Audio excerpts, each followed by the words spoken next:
Hello again, and welcome to another episode of Creepy Classics. With me today, as always, is Lawrence. What's up, guys?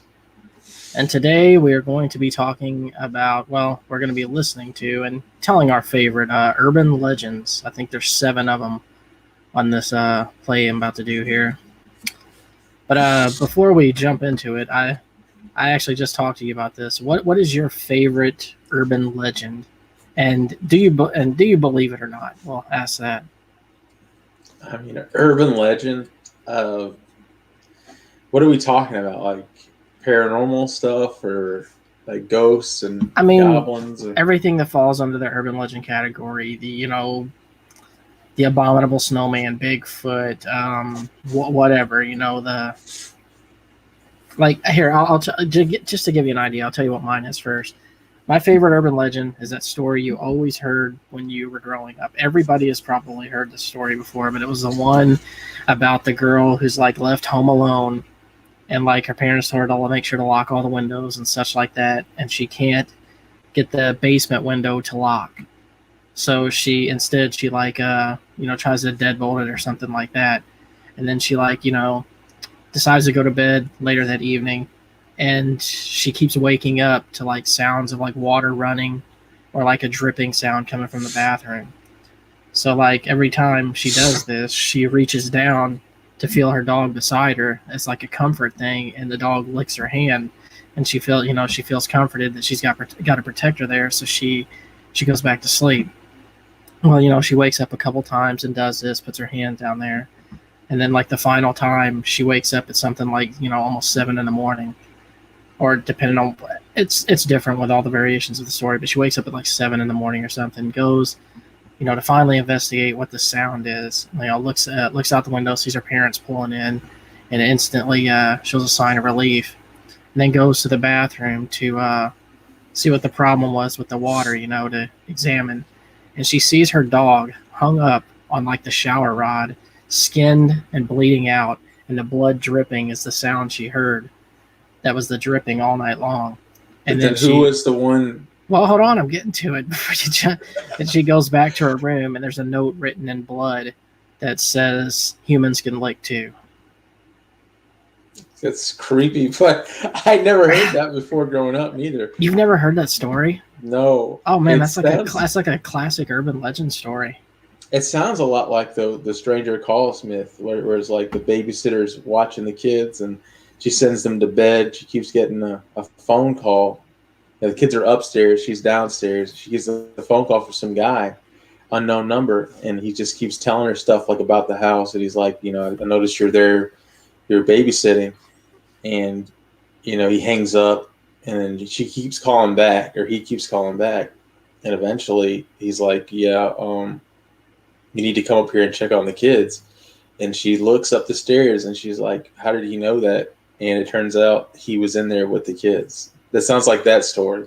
Yeah, I mean, that's an urban legend. So that qualifies as one of those stories. So that's one I always heard growing up, but I don't know. Yeah, I heard that one too. That was a classic that was always told by people too. But I've always loved stories like that. So I'm looking forward to hearing what we're gonna have here. This one's gonna be your favorite voice guy, the one I've always played in the car sometimes. Yeah. This one is from the Let's Read podcast or YouTube channel. So I'm going to key it up here and get it going, and we'll let them play and comment after each story. I think there's 7 stories. So before that, though, I do want to share the link in the chat. So if anyone wants to join in, go ahead and get that. Here's a link for anyone who wants to join in and tell their favorite urban legend story. I have a little urban legend as my background tonight. The Aswang. You're familiar with that, huh? Yeah, the Aswang is a Filipino urban legend. It involves something that always attacks children or something like that, or babies, I believe. And it sucks the blood. They're always after pregnant women, and they want to suck out the fetuses. Yes. He looks pretty balls deep, though. I think he's pretty cool looking. I love this artwork. Yeah, that's the reason I chose it. I saw this online. I was like, oh yeah, I love that. I was like, that's gonna be my background for this episode. All right, then. Well, without further ado, let's Let's share this. Oh, not that one. I probably could have had it ready to go here. My folder popped up. But... Get your shit together, Greg. Man, shut up, man. All right, here we go.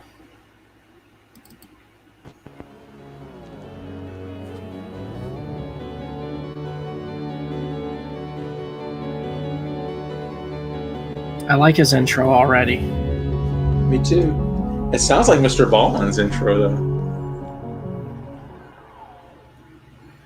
Ironically, one of the most horrifying true urban legends is perhaps one of the least known, at least in the US anyway. Because up in Toronto, Canada, almost everyone has heard the story of the Leaping Lawyer.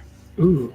According to the story, one well-to-do lawyer was overly keen on showing off all the features of his extravagant office space.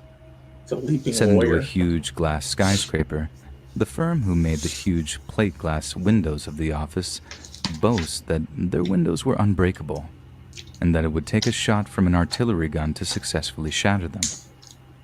Apparently, this well-to-do lawyer was a fan of proving them right, and had a rather terrifying office party trick that he often used to wow his guests.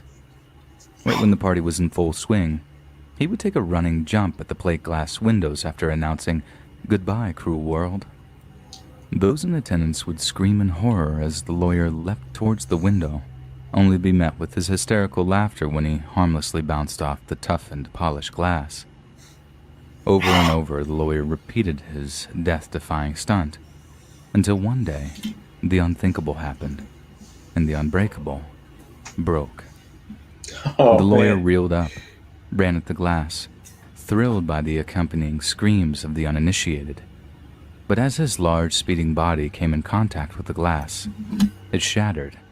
And instead of turning around to laugh at those who had fallen for the prank, the lawyer was only met with the sound of his own screams as he plummeted 20 stories down to his death.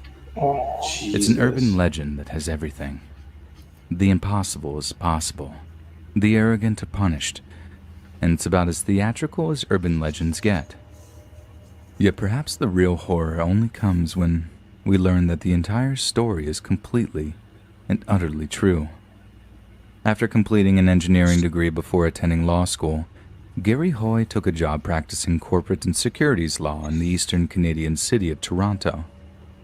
He worked for a firm known as Holden Day Wilson, a law firm located on the 24th floor of the Toronto Dominion Centre.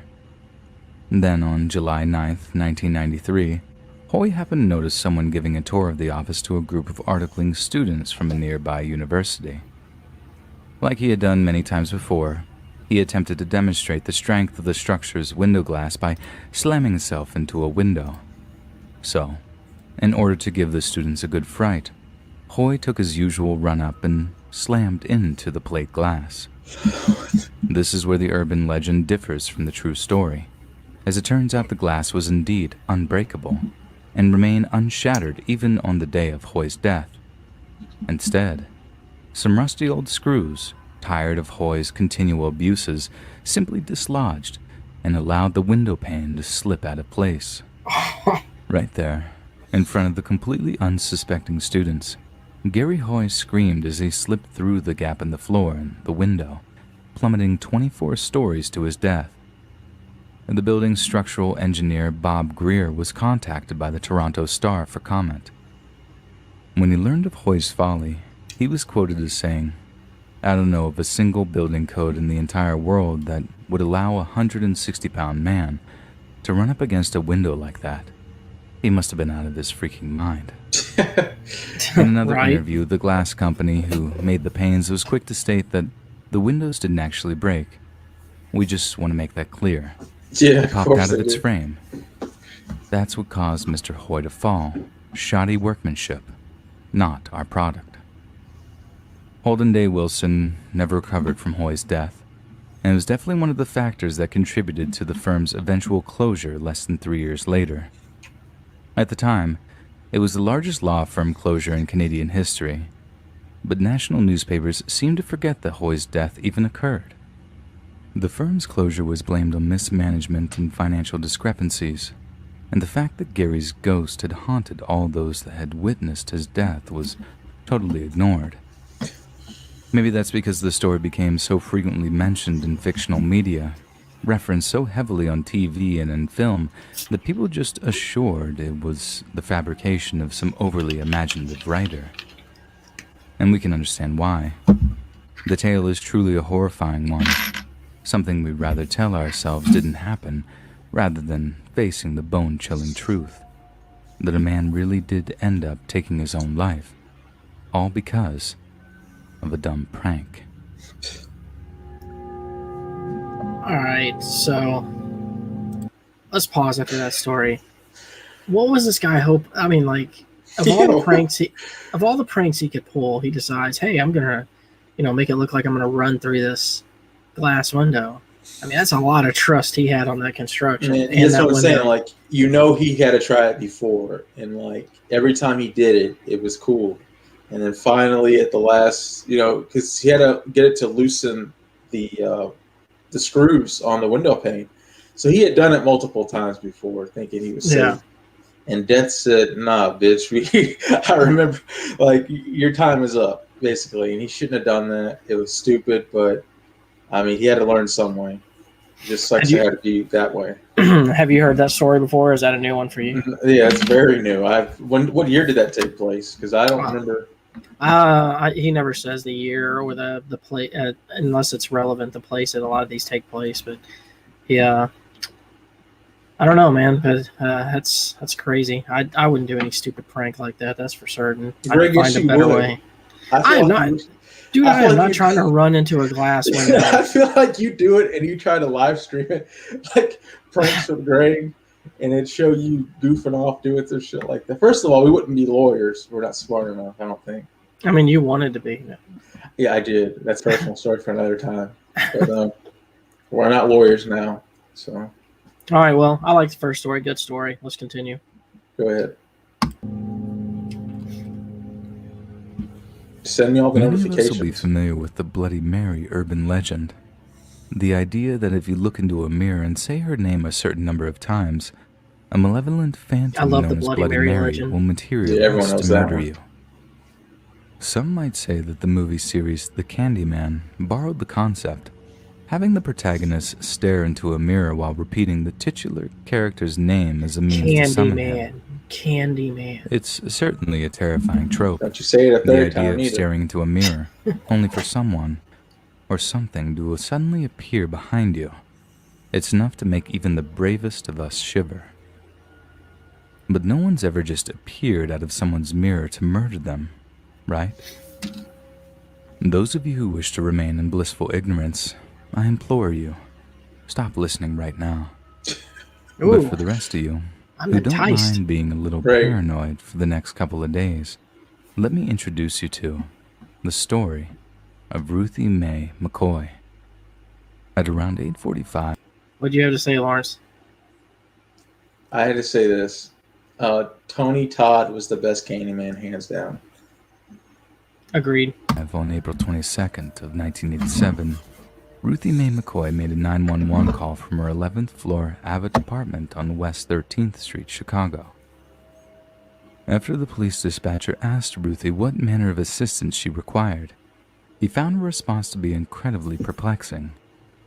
In effect, Ruthie told them that someone was trying to get into her home via the bathroom cabinet. "They want to break in," he asked. "From where?" "They want to come through my bathroom," Ruthie replied.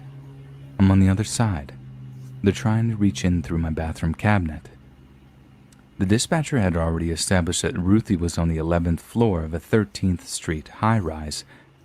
There was no way anyone was climbing through her bathroom window, and absolutely no way of them using her bathroom cabinet as some kind of doorway. The dispatcher was most certainly concerned for Ruthie's safety, but it seemed to them that the biggest threat to her well-being was herself. She sounded frightened, that much was certain, but if she truly believed that people were trying to break into her apartment through her bathroom cabinet, she must have been having some kind of mental breakdown. The dispatcher told Ruthie that the cops were on their way, but he logged the call as a disturbance with a neighbor as opposed to an assault in progress. It wasn't a high priority call, but the cops would get there eventually to check up on her. When the cops finally arrived at Ruthie's apartment, they knocked on the door but received no reply. After their knocks went unanswered, the police attempted to enter the apartment using a key given to them by an attendant in the housing office, but left when the key failed to unlock the door.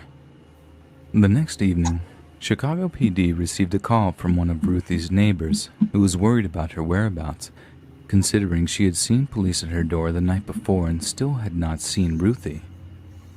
Chicago police and Chicago Housing Authority security guards arrived back at McCoy's apartment shortly afterward.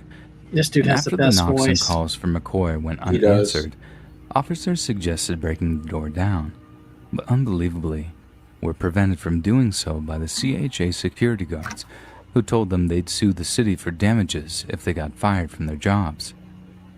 The following evening, pressures from the cops forced the Chicago Housing Authority to act, and they sent over a representative with a carpenter, who drilled the lock on the door. It was then that they made a horrifying discovery: the dead, decaying body of Ruthie Mae McCoy. Homicide detectives discovered that she had been shot in her left shoulder, left thigh, the right side of her abdomen, and right upper arm. Damn. It also became obvious that whoever had shot Ruthie Mae was known to her and was able to gain access to her apartment without breaking and entering. Yet they discovered that Ruthie had locked her door from the inside and the key was still on its hook near the threshold. So how had they gotten in and out of the apartment? Detectives reviewed the 911 call Ruthie made on the night of her death. Through that damn mirror. When she mentioned her killers trying to get in through the bathroom cabinet, a deep chill fell over the two men. It was impossible, like something out of a horror movie. But there had to be a rational explanation for what Ruthie was saying, as she was obviously not imagining anyone in her mirror. Detectives returned to the scene of the crime, intent on fully analyzing this bathroom cabinet that Ruth had mentioned. To the naked eye, it appeared to be a regular bathroom cabinet. Mirror door, sterile white insides dotted with cosmetics and medicines. There were no secret doors inside of it, and there were certainly no supernatural portals to hellish otherworldly realms. In a show of mild frustration, one of the detectives either shook or struck the cabinet, only for each of them to notice something curious about it. It visibly shifted.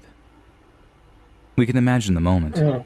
One detective silently looking at the other with surprise, before returning to shift the cabinet again. Before long, they discovered they could do more than just shift the thing. They could remove it entirely, revealing a gaping hole in the wall.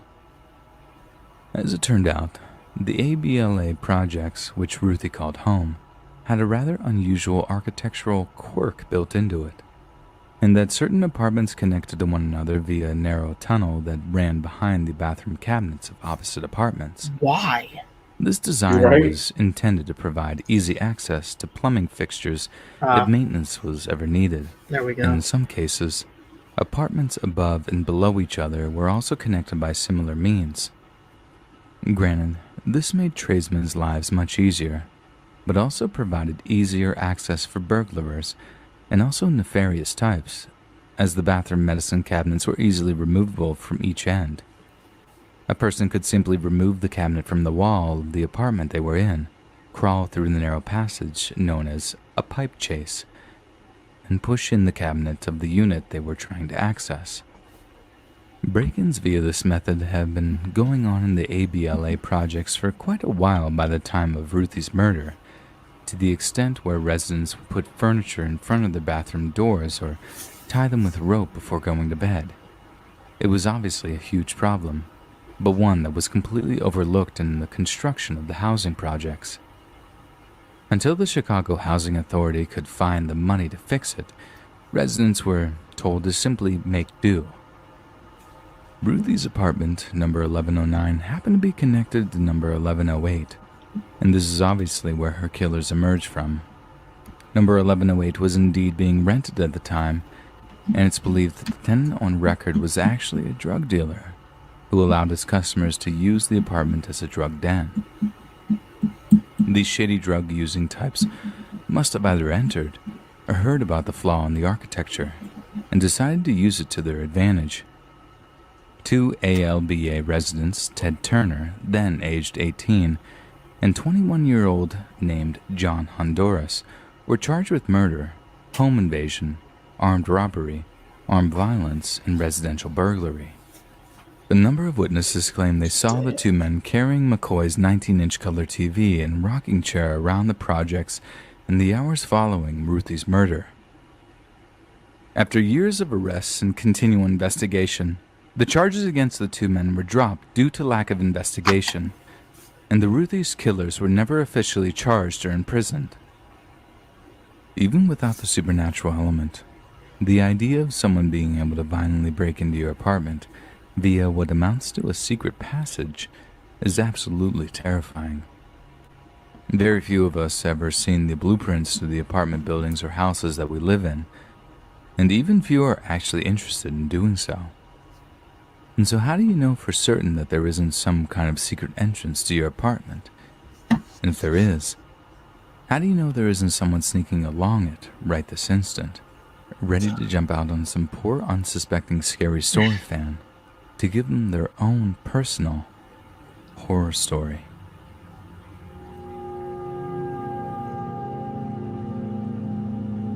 Pause it immediately. Okay, so that's fucking nuts. That is. What's nuts about that is why the fuck didn't Ruthie just leave? Like, what the You mean? I mean, where was she gonna go, man? Not in the apartment where there's 2 murders in there. You can go down the hallway to a friend's apartment or anywhere else. She didn't. Well, I mean, you got to realize she didn't call and say that, you know, someone was trying to come through her bathroom, like her bathroom window, until the night that she got ousted. So they could have been coming in the whole time. They may have had this thing planned out for weeks. But didn't she get on the phone and call the cops and say, hey, there's someone trying to break in? Yeah, as they were coming in, I guess. Right then, put the phone down and leave. They're still trying to get in. You still have full, range to get out. Like, there's nothing stopping you from leaving. I don't know, man. Some old people are stubborn like that. They'll just stick around and wait for, they have faith in the cops. They'll just wait for them to show up. Oh, when the police get here, you're going to get it. Yeah, that is true. But, they mentioned the Bloody Mary urban legend. They did.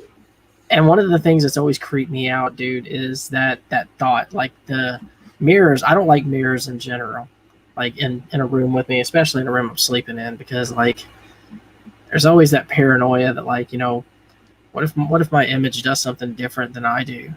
Yeah, that's a classic one. Or like, yeah, it's like, what if a demon is standing behind me? Like I go to wash my face and then pick my head back up, look in the mirror, and there's like a demon behind me. Or even a ghost, anything, man. Anything behind you that's not supposed to be there. I don't like that idea at all. Because I got to say, I'm already loving the Let's Read stories a lot. So let's continue. Right. Perhaps you've heard of the urban legend sometimes known as the dead body under the bed. The legend tells of a vacationing couple that checks into a seedy roadside motel only to discover a foul smell in their room. Come night, they find the smell to be so odorous that they're unable to sleep and decide to call a member of staff to complain. Yeah, that too, Corey. The staff member then discovers or Jonathan, that whichever of you is controlling that. From the bed. What's going on, Corey? And looks under the frame to find the couple had been sleeping on top of the rotting body of a young girl that had been stuffed into the box. It's definitely one of the lesser-known urban legends, but it's one made all the more terrifying by the fact that it's actually a true story. Not only that, so all of these are but true. there have been multiple occurrences of people sleeping in rooms where dead bodies have been concealed. And 2 of those unfortunate souls were James and Rhonda Sargent. The couple had been on the road for hours before they checked into room 222 of the Budget Lodge Inn on Brooks Road in Memphis, Tennessee. That evening, the couple said they complained to the motel staff that the room was stanky and foul. They burned some incense they picked up from a nearby hippie hole, but It seemed like nothing could cover the revolting odor.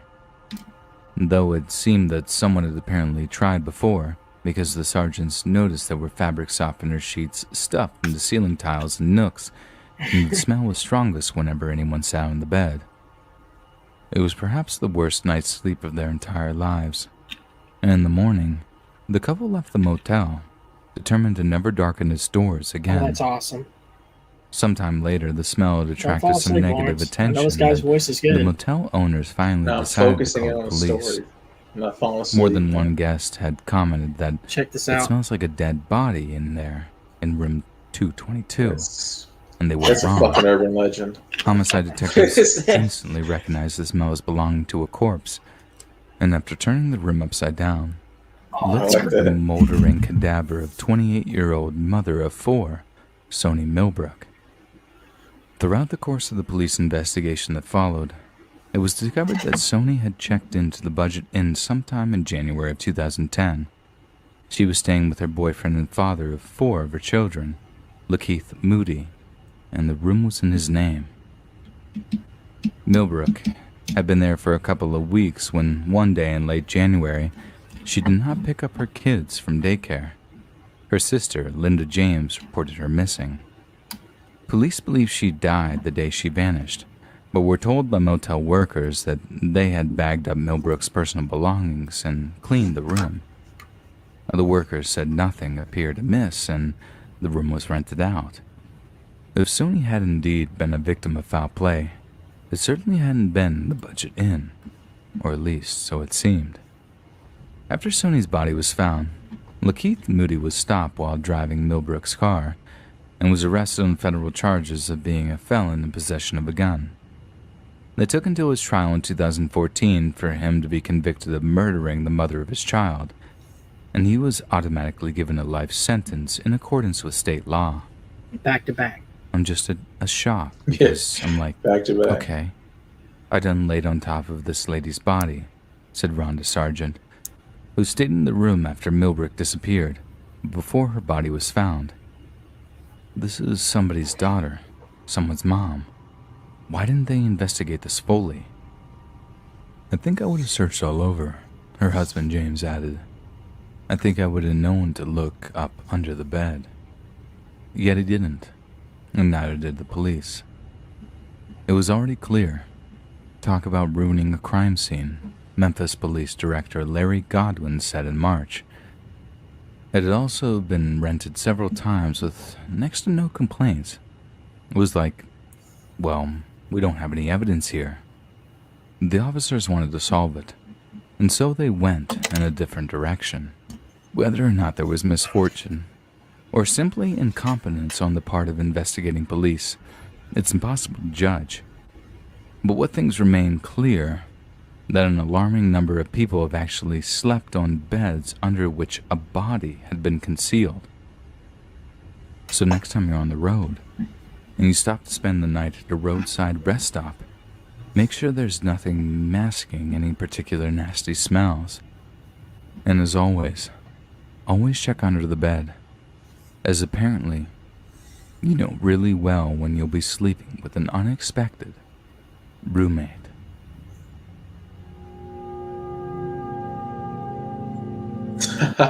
So a dead body under a bed in a hotel room. But would the body be scary since it's dead? Like, what's it gonna do to you?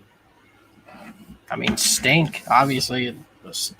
First off, I don't know what kind of hotel they were staying at, but like, surely they had to have gone to the clerk and been like, "Look, there's this rancid smell in my Right. room, and we need another room." And you already know how the hotel clerk was. He's like, "Sorry, we're fully booked." So What nothing gets I can me do is, for you. why didn't the cleaning lady find that? I mean, don't they toss mattresses and all kinds of craziness?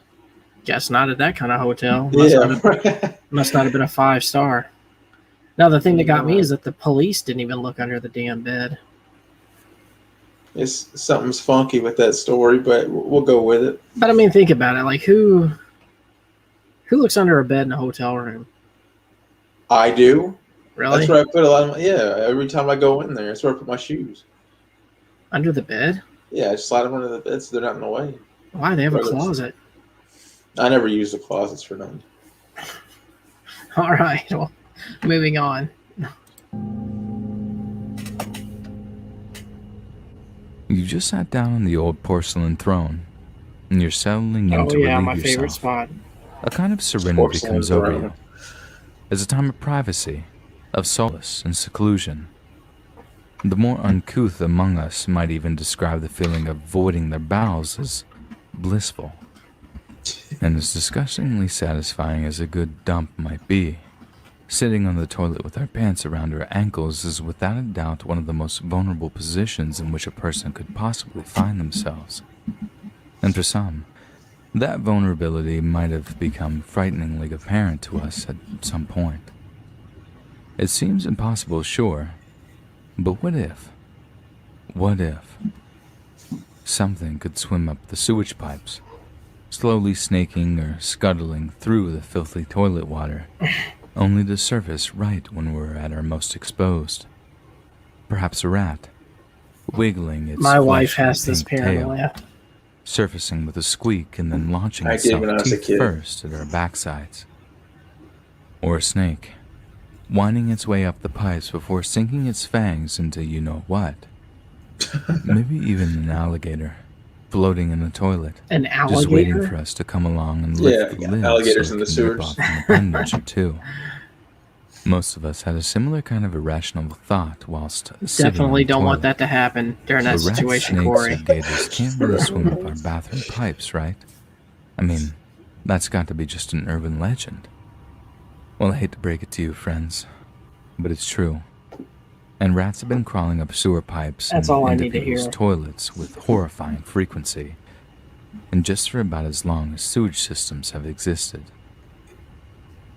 Magnolia is the second largest neighborhood of Seattle, occupying a hilly peninsula northwest of the downtown area. It was named by Captain George Davidson of the U.S. Coast Survey in 1856, who reportedly mistook the plentiful madrona trees for magnolias, and given the early date of its founding, some sections of Magnolia have a very archaic sewer system. Although made of much heavier metals, some might argue that the older sewage pipes are just as strong as the modern polymer variety. The only problem is that they're quite a bit different. And being larger has its drawbacks, as one unfortunate resident discovered to their abject horror. One evening, they obviously approached their toilet intending on relieving themselves before bed. But when they lifted the lid, the sight that greeted them made their blood run cold. Staring back at them, with cold, beady eyes and gnashing yellow teeth, was a huge, soaking wet sewer rat. The scream it must have elicited from the unsuspecting homeowner must have been enough to wake the dead, as the squealing beast leapt from the toilet bowl in an attempt to escape it. The rat seemed to couple its escape with a lunging attack, and was successful in making the homeowner back off enough for it to be able to make a clean break for the bathroom. The homeowner was left stunned and horrified, weeping on the bathroom floor in the aftermath of such a terrible surprise. "I now feel utterly unsafe in my own home," the homeowner said, in a letter to the King County Public Health Department. Local media outlets reached out to a man named Don Pace, a rodent control specialist for King County's Public Health Department. "It's a life-changing experience if it happens to you," he said, admitting that the incidents are much more common than we're led to believe. "It does freak you out, because you're not expecting it." In King County alone, there have been over 400 reported incidents of sewer rats simply materializing in people's toilets over the past 10 years or so, with Pace saying that his department deals with between 50 to 80 toilet rat scenarios a year. What? Notorious as spreaders of the infamous Black Death, rats are one of the most reviled and ubiquitous urban wildlife nuisances. And it certainly doesn't do their reputations any good when they invade the privacy of people's bathrooms. Pace has been helping people vanquish toilet rats for more than 20 years in King County, and the occurrences of toilet rats are now so regular in certain parts of the northwestern United States that Don has set up a webpage to help people deal with the problem. We try to tell people not to panic. All you have to do is close the lid and flush. a rat will try to swim back down or get tired and drown, Pace said. It might take more than one flesh to exile the furry intruders. Well, Typically, damn. Norway rats are about 6 to 8 inches long, 12 inches if you include their tails. So they don't go down easy, let me tell you. Sometimes I feel like a superhero because everyone's so happy when they see me, he said. Usually, he continued, the story goes something like this. A person hears a splashing noise at 1:30 a.m. in the toilet. They look in to see a rat doing laps. Yet, within 5 minutes it disappeared. There's water everywhere and there's no sign of any obvious entry. It seems impossible, but it happens a lot, and there's very little we can do about it other than deal with the incidents as and when they arise. Some of the public complaints to the King County Public Health Department are available to read online. One stated that I have the unfortunate duty to report that I found a rat in my toilet bowl this evening, on July 1st, 2013. It is quite alive and unhappy to be where it is. I'll try using dish soap and flushing. If that doesn't work, I guess I'll look for heavy leather gloves and see if I can remove it that way. Wife heard scrabbling noises in toilet. Another complaint read, lifted lid and saw rat. She screamed. Flushed 3 times and rat disappeared. Then squirted dish soap down toilet and flushed twice more. Then poured bleach down kitchen sink, followed by boiling water. Wow. Don Paces said he approves of the dish soap method mentioned above. The soap breaks the surface tension in the toilet bowl and makes it difficult for the rat to swim. But the measures don't stop there. If someone reports a toilet rat to the county, Pace will typically drop poison bait into a nearby manhole cover to address any other rats who might be considering invasion. It's probably best to avoid drawing rats in the first place, Don was quoted as saying. Rats are typically chasing food poured down the drain, but detour to porcelain because they can't access the sink. They come up where they find easiest access, the toilet bowl. Every house has a kitchen sink, so every house has an entry point for rats. It happens throughout Seattle, from the far south end all the way up to the north end. Don recommends cleaning your drains regularly, preferably using a cup of baking soda, a cup of vinegar, along with a healthy dose of boiling water. It's particularly important to do this in the summer and fall, since this is naturally when the rats will be most active. But that being said, incidents are still rare overall, and the more modern your drains are, the less likely occurrences of toilet rats actually are. So rest assured, people, the chances of actually finding a rat sitting in your toilet bowl are relatively low. But I'm sorry to say, it does occur. So maybe it's best we all start leaving our toilet lids down to keep the sewer rats out. But if you do, remember that every single time you lift the lid, you're rolling the dice on being ambushed by a huge, angry vermin.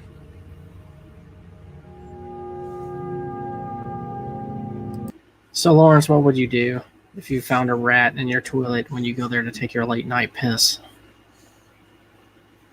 Man, let me ask you this: how would the rat not drown coming up the toilet? That's the part I don't understand. But he said sometimes they do. He's like when they tire themselves out trying to get out of it. But I'm saying, like, for them to even come up through the toilet, they would have to come up past the water. Like, how did they not drown getting out up to the surface? You see what I'm saying? Well, he said sometimes that's the reason he said that make sure you close your toilet lid is because sometimes they'll like pop in unexpectedly and try to like escape out. I don't know.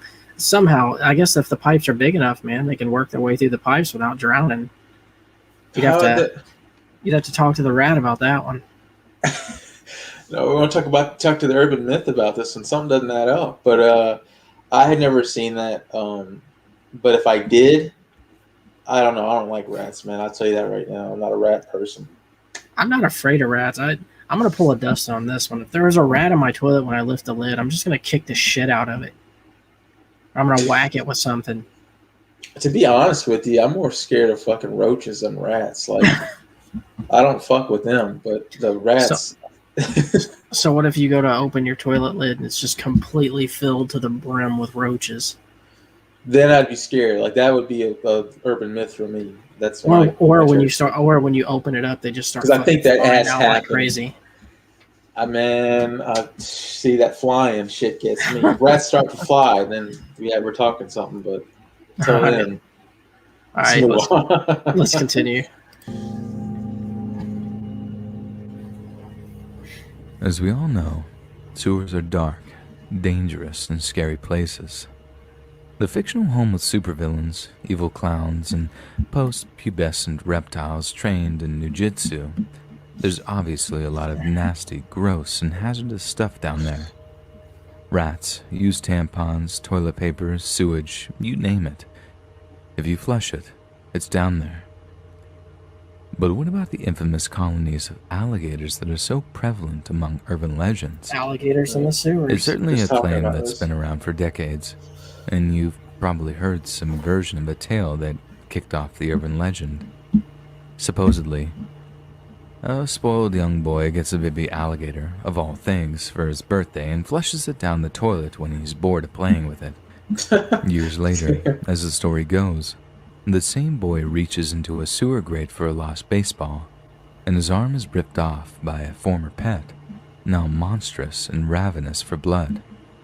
Some versions go even further to suggest that after the alligator was disposed of at such a young age, it would live the majority of its life in an environment not exposed to sunlight, and thus it would apparently in time lose its eyesight and the pigment in its hide, and that the reptile would grow to be blind and completely albino, pure white in color with red or pink eyes. Another reason why an albino alligator would retreat to an underground sewer is because of its vulnerability to the sun in the wild. As there is no dark pigment in the creature's skin, it has no protection from the sun, which makes it very hard for it to survive in the wild. Some people even spoke of mutant alligators living in the sewers, which have been exposed to many different types of toxic chemical waste which altered them, making them deformed and sometimes even larger and with strange coloring. The story is widely known and has appeared in many forms, including TV shows and horror films. Indeed, queries about the sewer gator rumors regularly arrive at the offices of the New York City Bureau of Sewers and are routinely denied. One source for the story is the 1959 book titled The World Beneath the City, which included an interview with the New Yorker claiming to have been sewer commissioner in the 1930s when a campaign was mounted to clean all the gators out of the sewer system. This seemed like solid evidence that even if alligators no longer lurk in the city's sewers, they did at one point and were enough of a menace that the city initiated a program to eradicate them. However, further investigation revealed that the man had never been commissioner, and in fact had delighted in spinning outrageous yarns. Trumping all myths, however, is the fact that alligators wouldn't survive long in the sewers. In a 1982 interview with the New York Times, Sewer Bureau spokesman John F. T. Flattery said, "I could cite you many cogent, logical reasons why the sewer system is not a fit habitat for an alligator, but suffice it to say, in the 28 years I have been in the sewer game, neither I nor any of the thousands of men who have worked to build, maintain, or repair the sewer system have ever seen one, and a 10-foot, 800-pound alligator would be hard to miss. Still, New York City is a big place and known for its strangeness. Some people have exotic pets, and it's possible that there are one or more doomed, miserable baby alligators somewhere. But finding or putting an alligator in a New York City sewer does not mean that decades of stories about giant alligators in the sewers are true. Until, that is, you come across one particular account from 2010. I was wondering what we were getting An to. alligator? A crocodile? We were stumped. But it was definitely, well, quite a reptilian reptile, said New Yorker Joyce Hackett. As I threaded my way back to my home in Manhattan through the side streets of Queens, I noticed a crowd of about 30 people gathered around the old Navy Datsun. I rolled down my windows and asked the lady cop what was going on. alligators, she said, What? as if the overriding issue here was that she should have already been on her break. I squatted down, and there it was on the wet asphalt, crouching motionless. Not an 8-inch baby alligator. This is more like 2 feet. But honestly, he seemed less like a menacing predator and more like an abandoned pet cowering under a car. Like many of us, Joyce was more familiar with the whole alligator in the sewers trope, but never for a second did she believe it to be true. Yet when faced with overwhelming evidence to the contrary, even when she was forced to relent, storm drains and gutters all over the neighborhood were flooded from the downpour, Joyce mused. Maybe a wave had washed this creature onto the pavement of civilization, separating from its pack. When asked if she was actually shocked or scared by the gator sighting, Joyce could only answer, kind of, because New York is a city where one expects the unexpected, a city where alien creatures take root, and whose gutters, basements, archives, and streams serve up more stories than all its writers can think up. I mean, it's a city that writes itself. Each year, at least half a dozen people ask New York City's Bureau of Sewers about those infamous gators. John T. Flattery, chief of design, answers those queries routinely. I could cite you many cogent, logical reasons why the sewer system is not a fit habitat for an alligator, but suffice it to say, in the 28 years I have been in the sewer game, neither I, nor any of the thousands of men who have worked to build, maintain, or repair the sewer system have ever seen one. Flattery, whose sense of humor is of the dried yet deadly variety, added the one clear proof of the absence of alligators. Not a single union official has ever advanced alligator infestation as a reason for a pay increase for sewer workers. Even though it's next to impossible to prove something didn't happen, I would still suggest from the lack of credibility sightings, it's safe to assume that there are no alligators down there, he said. Yet despite what Flattery says, from the years 1927 and 1982, there have been 13 separate reports from people having sighted alligators in and around NYC's sewer system. The 2-foot baby alligator was caught in 2010 by the NYPD in the sewers in Queens, and it was most definitely from the sewers. But it's unlikely it was down there for long, as John Flattery is totally correct in his opinion that gators simply couldn't survive down there for any extended period of time due to the frigid winter weather. However, once the cold isn't a problem anymore, alligators actually flourish in certain sewer systems and have been sighted in the drains and sewers of Florida as recently as 2017. Oh, that wouldn't surprise many me. of those waste outlets Yeah, that backing actually out makes into sense. the swamps. During storm surges and the colder winter months, Florida alligators sometimes shelter in convenient drains and hunt for rats to supplement their diet. So despite all the naysayers insisting it's impossible, there is irrefutable evidence that alligators can live in American sewer systems. And although it's clear that they can't live down there for long, the Queens sewer gator sighting is undeniably true. So maybe be a little careful next time you're around a storm drain during heavy rain, because it's not just Pennywise that'll grab you by the arm before tearing it off. And you just might find yourself being eaten alive by something you never thought possible. Pause that. Thoughts. The story doesn't really bother me because I don't live in New York or Florida. So Man, did he believe in the urban legend or not? He kept defending it one minute, and then he said, like, well, he said at the end that they found like a small gator in the New York sewer. So it turned out that there really was alligators in the sewers, but just one that probably got down there by freaking chance, and they can't survive anyway. So it was interesting. That's actually the one I've heard as a kid that kind of interested me, that everyone kind of knew about, only because of Hey Arnold. Because there was a show that was on Nickelodeon called Hey Arnold, and that was a big episode. But I mean, it alligators sounds in the cool. sewer. So was that Alligators in the episode? sewer. They were looking for them or something. But I mean, fuck alligators. I mean, what are they gonna do to me? I mean, we do have them here, so it's not like they're completely not a worry. But Oh shoot! Let me take that back. So I'm upset, so they don't hear me. I see them all the time crossing that little bridge in Minge, that little overpass there. So Really? yeah, What? there's like a whole. There's like a. You can see them there like pretty easy. Minge Avenue. I need to go there then. Yeah, because I used to fish there until I saw that shit, and then I never went back fishing there again. I'm like, shit, there's alligators here. I'm not going back there again. You can train them, dude. They can be pets. I ain't willing to try. All right. All right, moving on. The man born as Frank Rushan would eventually go by Andre Rand during his adult life. But the name on his driver's license has become somewhat irrelevant, as his terrifying exploits will be attached to a deceptively playful nickname. Born in New York City on March 11th of 1944, Rand would spend most of his life around Staten Island, going on to be one of the most infamous criminals that the Northeast has ever known.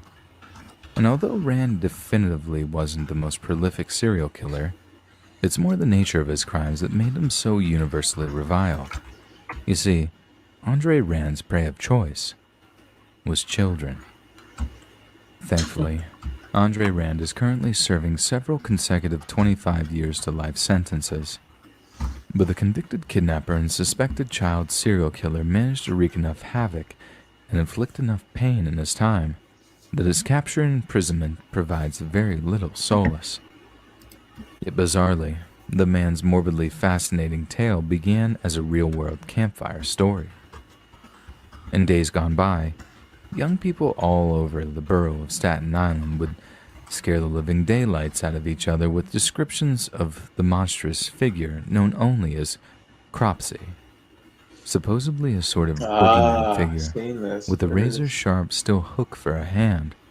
Cropsy would apparently drag innocent children from their homes in the middle of the night before carrying them to an abandoned hospital. There, depending on who was telling the story, you would be tortured, killed, eaten, or any combination of the three. Although creepy campfire and urban legends are a standard, a thrilling part of most everyone's early childhood, for the children of Staten Island, these ominous little tales soon became disquietingly real. The line between fact and fiction began to blur as local children began to vanish in real life, but when their cold, dead bodies were found, it made it clear that this was no mere campfire tale. Could it be that Cropsy was real? During the 1960s, Andre Rand was employed as a custodian at the Willowbrook State School. Funded by state government, the Willowbrook was a charitable center that provided aid for children with disabilities. On the surface, all of the Willowbrook's practices were good and proper, but upon closer inspection, state officials began to unravel a web of questionable conditions and unethical medical practices. On the advice of the inspectors, the Willowbrook was immediately closed and Andre Rand was forced to find alternative employment. Rand had a clean slate. He could have pursued just about any manner of unskilled labor, but instead, he chose to pursue an even more horrifying career. Between the date of the Willowbrook's closing in the early 1970s, several young girls went missing in the area surrounding the abandoned hospital. The first was a 5-year-old Alice Piera. On July 10th, 1972, the happy-go-lucky toddler seemed to simply vanish into thin air while playing in the street just outside her house, a street located just a few miles southeast of the old Willowbrook Hospital. For a while, the whereabouts of the small child remained a complete mystery. Yet there was something else the local townsfolk were unaware of, that Andre Rand once went by Frank Rushan, and Frank Rushan had once served 10 months in prison for the abduction of several small children. The fact he only did 10 months stems from the fact that his defense attorney managed to essentially haggle a judge down to a conviction of false imprisonment, a crime with a considerably lower penalty than kidnap or abduction. But the conviction was enough to smear Frank's name for good, and so he came up with a rather simple and cunning solution. He changed it. and after moving out to Staten Island, became Andre Rand. Yet as much as Rand could hide his identity from the townsfolk, he couldn't hide his identity from police officers who were well aware of his legal change of name. So when little Alice Pereira went missing on that warm July evening, the police considered Rand to be the prime suspect. Despite their convictions, evidence was flimsy and not nearly enough to gain a solid conviction in a court. So there's your truth And to this one, Lawrence. as the cops chose to hold their Yeah, I horses, mentioned that in the the previous. bodies began to pile up. On July 15th, 1981, 7-year-old Holly Ann Hughes went missing. Her parents filed a missing persons report, while several witnesses claimed to have seen the girl with Rand shortly before her disappearance. Once again, no actual evidence led to no actual arrest. 2 years later, Rand once again became the prime suspect when 11-year-old Tyhees Jackson disappeared. Then in 1984, 21-year-old Hank Gaffario vanished. These unnerving incidents left the nearby townsfolk racked with terror, a terror that was exacerbated by the fact that not a single person was apprehended, with all at a loss for a potential motive. It was a whopping 3 years before local law enforcement finally caught a break in their investigation, when 12-year-old girl Jennifer Swagger was reported missing on July 9th of 1987. The search for her, or her body, lasted 35 days, and ended in the traumatic unearthing of her body in a wooded area on Staten Island. According to the New York Times, Swagger was found dead in a shallow grave on the former property of the Willowbrook State School. By the time Jenny Swagger's body was found, police decided they had to act, and Andre Rand was arrested and charged as a suspect in the murder. Once again, prosecutors fell afoul of court procedure and found they were unable to convict Rand on the murder charge, with there only being enough evidence to irrefutably convict him of kidnapping. This was 1988. Prosecutors had Rand exactly where they wanted him, in a federal penitentiary, where he'd stew while they worked on convicting him of the other child murders. Although there wasn't enough evidence at the time, Rand was found guilty of Holly Ann Hughes' kidnapping in 2004, over 2 decades after she originally went missing. And since there is no statute of limitations for New York for first-degree kidnapping, prosecutors ensured that Rand wouldn't escape justice for his historic depravities. He was given an additional 25 years to life sentence on top of the one he was already serving. All in all, the Staten Island boogeyman sits behind bars to this day for the Staten kidnappings of Island Holly Ann boogeyman. Hughes and Jennifer Swagger, and won't be eligible for parole until 2037, provided he lives that long. He'll be 93 years old on the day he walks free. Andre Rand's disturbing life and legacy were dissected in the 2019 documentary movie Cropsy. I gotta watch that. The film premiered at the Yeah, it's Tribeca really Film good. Festival that year and won the Grand Jury Prize for its enthralling narrative and slick production quality. And on watching it, it's easy to see why. The essential premise of the movie was to explore whether or the Staten Island urban legend of Cropsy was actually tied into Rand's murderous career. Whether one had fed into the other until fact and fiction had become indistinguishable. Yet as the movie came to show, for some of the people who experienced those years on Staten Island, as well as those involved in searching for the missing kids, the term boogeyman didn't even broach Rand's despicable psychopathy. Donna Coutinho, president of the charity Friends of the Jennifer for Missing Children, calls Rand the Hannibal Lecter of Staten Island. Donna and her fellow volunteers have the unenviable task of searching all over Willowbrook's 385 acres twice a year in search of any undiscovered remains. He terrified a whole community, and he still haunts us, Donna was quoted as saying. For some kids, it's like if Corpsey was real. What else aren't they telling us, you know? And I don't know. Sometimes I feel a little of that too. At the end, Andre Rand was arrested, imprisoned, and may never see the light of day again. But nevertheless, his impact on the Staten Island community is immeasurable, and Cropsey has left behind massive psychological trauma that may well last for generations. Some of those children are still missing. The remains are still out that there, sucks. somewhere.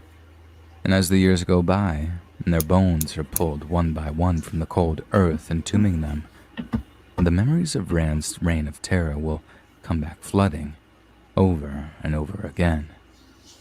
And maybe that's what makes the Cropsey story so well and truly terrifying. The core lesson in the story, the frightful foundation of its message, is that the boogeyman is real, and he wears the faces of men.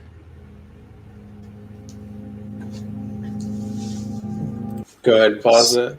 So this story immediately made me think of that story you told me earlier tonight about finding that like dead hand in the woods. Yeah, it does sound a lot like that. And for those who don't know, I actually did. Me and my friend Anthony. Welcome, Corey. Welcome, Corey. Me and my friend Anthony did find a severed hand in the forest once as kids, and started this big thing where cops were involved. I was in 3rd grade at the time, but it was a wild story. I'll never forget it. But I got to say, this he doesn't mention that in the documentary. They don't think Rand did it, because there was a big thing where they had searched the woods before, and keep in mind Rand was apprehended and in custody, and they didn't find any bodies. They did it again, and that's when they found the little girl's body or remains. So they think that he was set up, but we don't. We'll never know.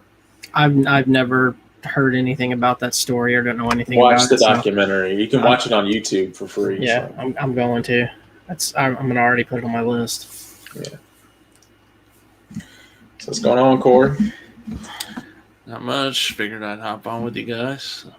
Well, I think we're actually on either the last story or the last two, so let's jump into the next one here. Cool. Some said he was in a house fire, that the flames had mellowed his skin like an old candle. Others swore he was struck by lightning as a child, and that the bolt had forked directly into the poor boy's face. There were rumors that he looked the way he did because of some horrifying nuclear accident at the nearby Duquesne power plant. Men swore he was real. Others said that it was all a lie, but back in the day, almost everyone in the greater Pittsburgh area had heard some variation of the Charlie No-Face urban legend. Oh, I like this Some one. called him the Green Man. Others, Yeah, I've heard of this one. the Monster of Beaver County. But the details were essentially the same.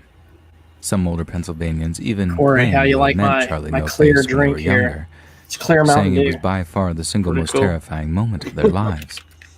They describe it like shaking hands with the Jersey Devil, or sharing a makeup mirror with a pouting Bloody Mary. You thought it was impossible, but there it is, clear as day, real as you and me. Because Charlie No-Face really was real, and his story is just about as terrifying and tragic as a person can imagine.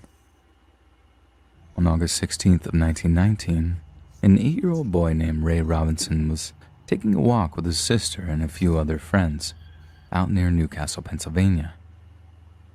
At some point, the children looked up to see a rather fetching bird's nest perched atop a nearby tree. Only this tree happened to be dangerously close to an abandoned railway bridge. It's thought the children were engaged in an activity known as egging, in which children would cruelly steal birds' eggs in egging. order to preserve, paint, or display them. Okay, not But the what egging Ray I had in didn't know mind. was that just a year earlier, another boy had tried to climb the exact same tree and had managed to touch one of the exposed wires that still had a current running through it. The boy died a slow, painful death over the course of 2 weeks, and Ray was about to make exactly the same near-fatal mistake. A horrifying amount of electrical current ran through his young body, so much so that his eyes, lips, nose, and ears were all hideously malformed or burned away completely. One of his arms was frazzled and rendered useless by the subsequent fall, while one of his hands was blown clean off of his wrist by the force of the electrical Wow. current. He went through an ungodly amount of pain and suffering, but with the hard work of some top local doctors, little Ray Robinson miraculously survived. As you can imagine, Ray's life became extremely difficult after the accident, and not just because of his injuries. Many of the larger Victorian-era homes in rural Pennsylvania, including the one Ray grew up in, really can be something to behold. The extravagant architecture includes high ceilings, grand bay windows, and often the privacy of personal ensuite bathroom fixtures. In some cases, the level of domestic self-sufficiency meant that a person could remain in one isolated corner of a house for days, perhaps even weeks on end, as just as much as it could be used to provide a sense of comfortable solitude. Such features made for rather horrible gilded cages for people like Ray. And this is how his family kept his monstrous form hidden away from the terrified public. That's messed up. By all accounts, No, Ray they was had kept to. isolated You'll and shunned understand. even by his own family. But he wasn't entirely mistreated during his upbringing. He was amply fed, and his love of baseball was indulged by parents that provided him with both baseball cards and a wireless radio with which he could listen to games. His parents also understood that he needed to keep busy, and also that they needed to teach him to function in society. They provided him with the means to learn Braille and even taught him how to fashion wallets and doormats out of used rubber tires. When he came of age, his family revealed a renovated apartment they'd made for him, set into the family garage. It was much closer to them, both physically and emotionally, and it meant the world to a young man who'd been so terribly misunderstood for most of his young life. Only as he grew, a yearning to roam free burned in him. So in a small act of rebellion, Ray slipped out of the house in the dead of night and walked the highway near the family home. It became something of a habit. He enjoyed the feeling of the tarmac underfoot, the feeling of the breeze on his skin. After a while, he went from walking the highways once or twice a week to almost every night, always alone and always at night. And this is where the real-life Ray Robinson became a walking, talking urban legend. Most nights, on the rare occasion that a car did come along, Ray was so frightened by the sound of the oncoming engine that he'd scamper off the road and hide among the foliage. But after a while, we found he was unafraid of the roaring vehicles. If he stuck to the side of the road, they didn't seem to bother him. So he made the decision to stop hiding. One day, Ray was walking along the highway when once again he heard the sound of an oncoming car. Yet unlike so many times before, when the vehicle had just rolled on by, having not caught him in its headlights, Ray heard the screech of tires on the road behind him. A man cried out into the night, revving his engine in a way that sounded a lot like reversing.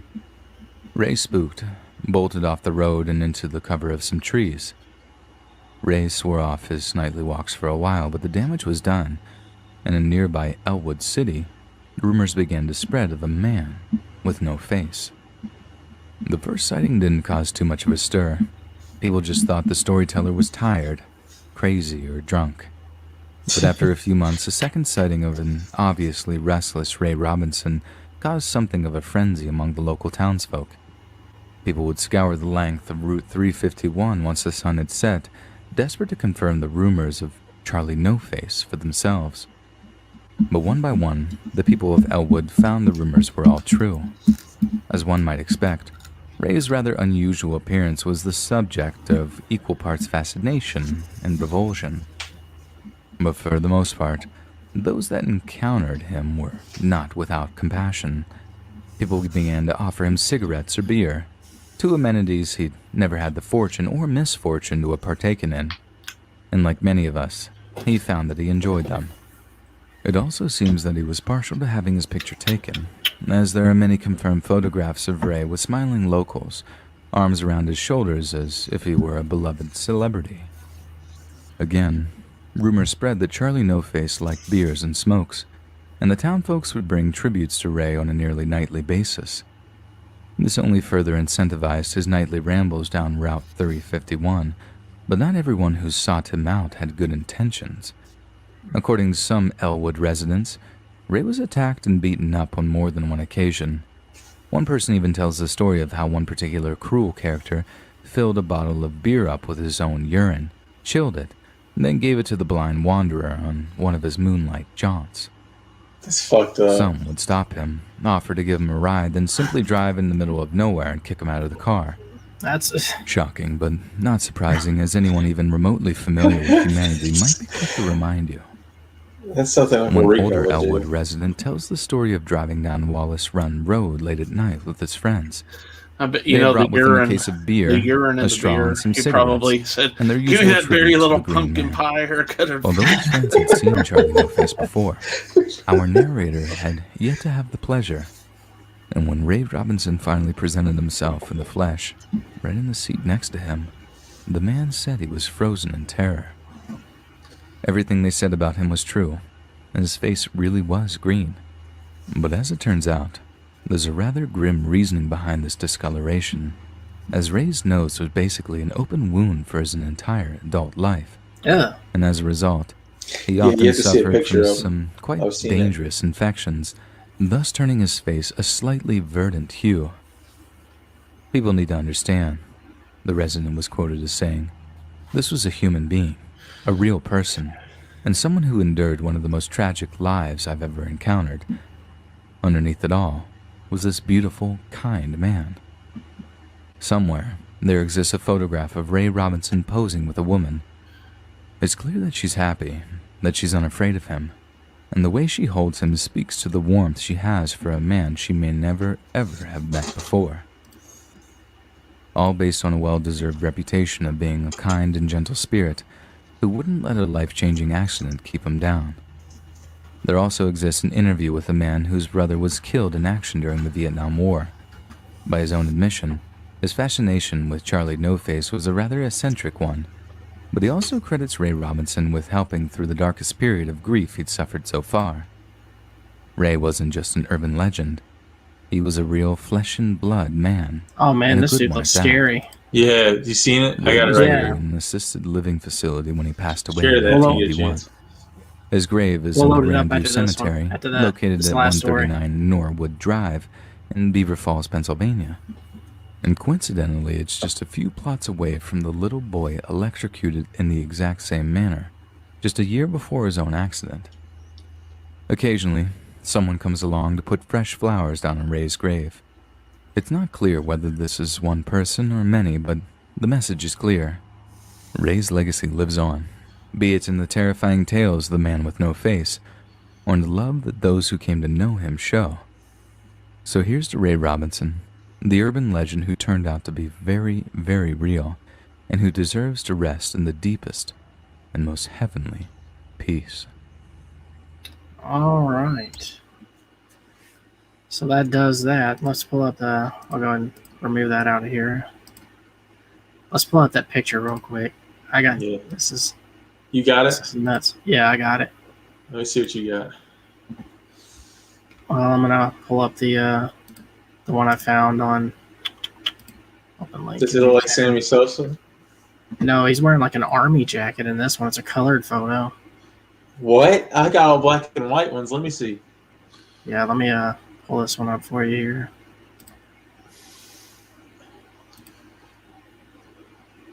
Does he look friendly?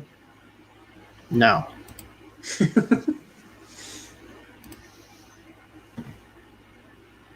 Oh man, he looks like Homer Simpson a little bit, but yeah, That's disturbing. it is because That sucks, man. That guy must have had a rough life, man. Yeah, I was going to ask you guys, would you, if you had an accident like that, would you want to live the life he lived or be killed by it? I'd want to be killed by it. no, because look at it like this, man. You say that, but he can at least have thoughts and he can still enjoy things. Like he enjoyed the beer and cigarettes, so I mean that's something. That's true. I guess he took enjoyment from things that. And look at it Most like people this: he couldn't see himself. He had no eyes, so he didn't know how ugly he was. Yes, that's true. But so Corey, at the beginning of this, we both said what our favorite urban legend is, or at least one that we really liked. So, what is one that you always heard growing up that you were a fan of? I have two that came to mind. I guess these would qualify as urban legends. But the first one's Mothman. Oh yeah, I just Marvel or DC variants. Jesus. not that. I've just always been intrigued by that whole story. And then my other one is, I guess it's become an urban legend, kind of. It's more like a ghost story, but the Resurrection Mary in Chicago, where like the people drive down a certain road and like there'll be like down the road from this cemetery there'll be this woman in white walking down the highway, and like you can, like they say you could give her a ride, and basically you drive her to the cemetery. And What? That sounds incredible. That's great. Yeah. yeah, but there's a whole backstory about who it probably was, and then there's actually a cool a video. I'm trying to think how the story was. Someone drove her down, or was driving down past that cemetery one night, and they saw this, like a girl. It looked like the girl was locked in the cemetery because there's these big iron gates at that cemetery. So the dude or woman, whoever saw her, called the police and said there was someone locked in the cemetery. So they go out there and they couldn't find anyone in the cemetery. But the craziest thing was, like, the iron bars on the gate, there were like burned in fingerprints and they were kind of deformed. And apparently they like cut them out for a while and ended up putting them back in. So I think they're still there. You can still see like the fingerprints burned into iron bars. I want to go to this spot so bad. So that's crazy. Somebody's still firing fireworks outside. Let me see if I can find up. a picture of those iron bars. Hold on, I'll see. But do y'all remember that urban legend? This is actually true, but as a kid, I heard this story about the two guys that took a picture they were struck by lightning, and they captured them right seconds before, and their hair's all standing up, all crazy. And one of them was killed, but it's a picture seconds before they got struck by lightning. Let me pull that up because you can actually see the real photo, and it was a real thing. They were out camping, goofing around with a Polaroid, and it was a storm coming in, and they. I love the urban legend stuff, man. I always have. There's those bars. You can see the fingerprints burned into them. That's wicked. Whoa! What the fuck? Oh, I got it blown up here. Yeah, that's awesome. So yeah, I've always wanted to go check. Can you can you right click on that, Corey, and do it like open it in a new tab? Yeah, let me see here. Like open picture and new tab. I think's the option. Oh, there it is. Okay. You'll probably have to share that tab. There it is. Oh yeah, that's better. Oh yeah, dude, that's incredible. I want those bars. I want to go. Yeah, there you go. There's a collection item. Yeah, for hidden gems. So this. You see that? Yeah. So these two dudes got struck by lightning? Yeah, they were struck by lightning. And this, I think the younger one died. I can't remember. Or it might have been him. But yeah, basically, this is right before they got struck by lightning. So it's about to come down on them. Like a 3-pronged bolt or something like that, it's called. But yeah. Damn. Sucks. All right. There was a golfer killed today. Was it lightning? Or something like that. Let me see. I don't know. I didn't hear that. I don't know. It might be on my Yahoo News feed. Like in Georgia, maybe? Was it Arnold Palmer? No, it says golf pro. Oh, they were shot. Never mind.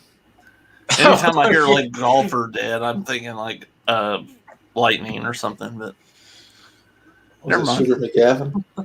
Every time I hear that, I'm like, she's fucking some golf pro. Elmo Blatch. Yeah. Oh man, that's all I can think of. Yeah. That's the best part.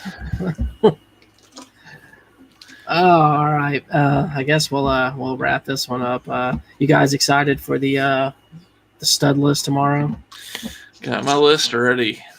You got your 5 honorable mentions? I do. Yeah. You got your pictures with? Are we putting pictures for the honorable mentions or just name dropping? I got pictures for everyone. I got pictures for everyone. So okay. Yeah.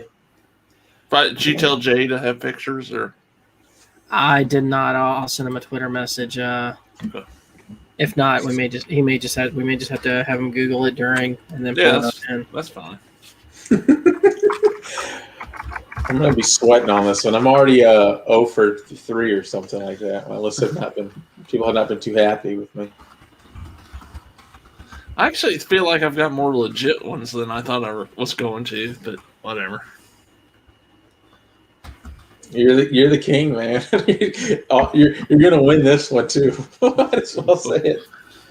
I have a few legit ones as well, actually. So, as a matter of fact, let me pull up my list real quick here. I hope I fucking saved it and didn't get rid of it. Corey, do you agree with this? Now, Greg says that women can't be studs. They can't be on the stud list. Hey, Jamie. Jamie's on mine, so I don't know what you're talking about. Oh, I guess I stand corrected then. Hey, what's up, Jamie? I don't know. It's Well, I'm going based on like our original like standards for the stud list, and it was always dudes, man. It's nothing against women or no like any sexist thing. It's just when we originally did it, it was always dudes. So I figured, let's keep it. Are you saying half your studs are lesbians, Lawrence? That's what he said earlier. He's like they're lesbians because that's all it was. All right, look. Here's the deal. I will allow a woman as a stud on the list, but only if she has a mullet. If she doesn't have a mullet, she's immediately disqualified. Can it be Hillary Swank and Boys Don't Cry? Because I think that qualifies as. I'll let you have that one. Especially since we can't decide whether or not she's hot. She's not that to me, but I don't think she was supposed to be. All right. Let me ask you this: is Elliot Page going to be on your stud list? Hey, she's a contender. I did say earlier during the Dashing with Greg episode that I would allow Ellen DeGeneres as a stud. Yeah, it works. Yo, highlight that last comment by Jamie. Definitely. Me too. Ellen DeGeneres does pull some hot tail. So. Yeah.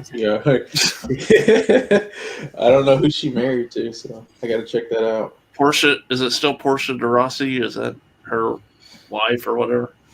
Man. I don't know. I don't know. Money, I guess. I haven't kept up with that since she was banging Anne Hesh, so. Yeah. Yeah, I'm excited though. I want to see Jay's list. So Jay, if you're out there, can't wait to see you. Oh yeah, it's gonna be great. You never know. Maybe Hayden finally figured this thing out and he'll join us too. Yeah, he was a little confused about it. Hey, I was right.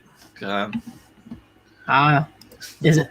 I think I know who that is. I'm not 100% sure. I'm pretty sure I do. You got the internet in front of you, man. I know who it is. I just can't picture the. Pull her up. Pull her picture up. All right, here we go. See if that qualifies Ellen for the stud list. If you think it's hot enough. I mean, she already qualifies anyway because of how demanding she is, from what I hear. That's true. Oh yeah, very true. Katy Perry was hit on by her. I can't blame her there. Yeah, right. She's got good taste. Here, you know what? I'll pull up a picture of them together. That way we can decide on that one. You know what's funny is the picture I pulled up. That it for the description of it, it just says Z. I don't know if that's meaning anything there, but.